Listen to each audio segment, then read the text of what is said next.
going on, everyone? It's Braden with Koji Fine Jewelry, Shore Personal Jeweler. Today is a good day. Why? Because I got the new 6mm flat curve. This might be the best size flat curve chain. I'm going to do a full review, show the side-by-sides for those who are doing your research, and studies show that Jacoje.com is the best place to do so. So with that being said, let's get started. I made a million gold chain review videos over the years, and never once have I said anything bad about a flat curve because there's just not much to say about these chains. No matter what the width is, they offer the same thing for what you're looking for. So it is a proud moment to bring in a new size, a size I know will work for a lot of people. And to be honest with you, this morning I did my first side-by-side because I unboxed them a few days ago, but been really busy. I put it next to the 5.5 flat curve and my jaw dropped because of just the difference between the two, and also from the 6mm to the 7mm.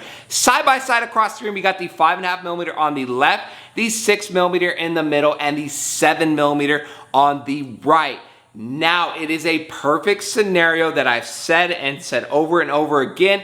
Every size you go up makes a huge difference, and this is for somebody in that 5.5mm range, maybe can stretch it up to the 6mm, and I highly recommend you do so. This is why I bring these half sizes in, or these close sizes. If I notice a chain is really popular for all the right reasons, then I'll try to stock as much as I can, because we make money when we sell gold chains. We run a business.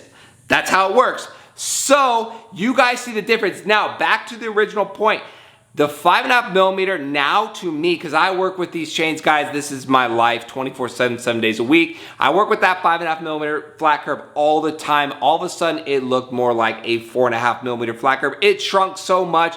Literally, I had to take the gauge and measure it just to make sure I was not tripping, because it's Sunday morning. Dogs woke me up at 4 a.m. My eyes are a little tired. So I had to make sure, and it was. That's what going up a half size will do. And that's why I like the 6mm.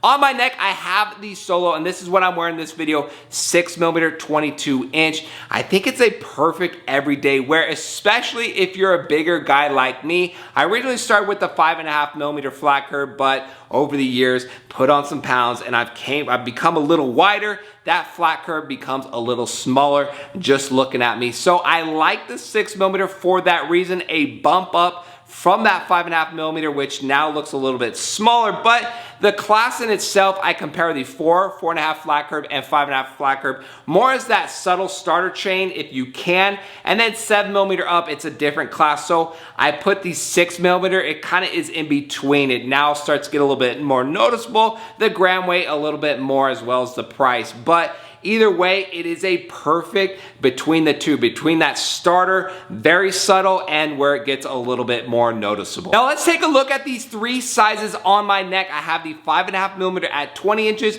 the 6mm at 22-inch, best length available, and the 7mm at 24 inches in length. I like this look, but it can get confusing sometimes. Just all the gold chains around the neck, but I want to show you guys some length references as well as kind of how it looks from close up, from far away, so you can get an idea. But when you compare just the two, like a 5.5 versus the 6mm, you see a slight difference. But then when you compare a 5.5 to a 7, there's a huge difference. Keep that in mind. But the 6mm size, in my opinion, and it's crazy because I made a video like 2 weeks ago saying how I want the 5.5 flat curve to be the most popular width of all flat curves and of all chains.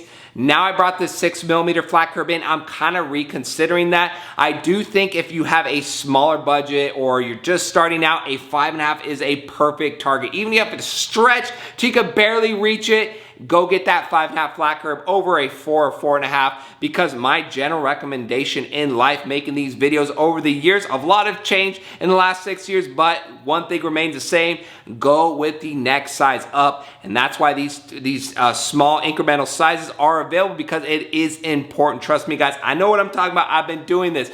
But the 5.5 is a good starter. The 6mm just gives you a bump of extra width. And trust me, on camera, it might not look big or it looks big, but when you see these chains in person, you're gonna wish you did go up with that next size. So that is why the 6mm exists. It is not over the top. just check me out making this video. There's a reason why I wore the 6mm. So as I'm talking, and there's a lot of B-rolls in this video, you could kind of see the difference and you can see how subtle it is. I am a bigger guy, but this chain is subtle, but it shines. I love the flat curves overall, the quality, the price, everything made in Italy, solid gold from Jacoje. Just don't know what else you would want. So overall, guys, the 6mm is a size that will stay because it has that slight width, gram weight over the 5.5, and is a good option for people. If you want a subtle look, check out 5.5 through 7mm. Just depends on exactly what you're looking for. Overall, and I'm about to make a video on 7mm flat curve, Mariner, and Figaro review, another perfect size. So overall, there's options there. If you want that subtle everyday look to stack it with another chain or pendant, these sizes work the best. Available on Jacoje.com. Let me know what you guys think of the new 6mm flat curve. Should we get it in white gold? Should we get it in rose gold? 18 karat maybe? Drop a comment down below. Thank you guys for watching. That's it for today's video, and we'll see you on our next jewelry video.